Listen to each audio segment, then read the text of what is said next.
Advanced tactical functions make your Garmin device a reliable team member that's capable of helping you execute any operation. You'll be aware of your precise location, have tools that help you maneuver effectively, and protect the mission with features that keep your location secret.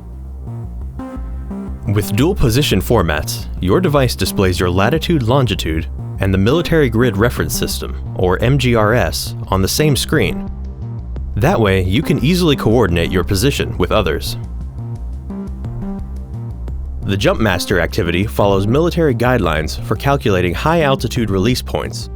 By inputting your desired impact point and winds, it helps you navigate to your objective once you've jumped.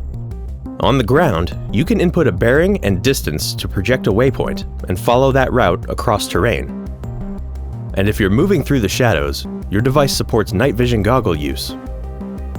When security is an issue, the kill switch instantly clears all user memory. In stealth mode, your device won't store or share your GPS location. You can still collect distance and physiological data, even if you're at a site with security concerns. But your location isn't provided if your activity is shared or if the device is physically captured.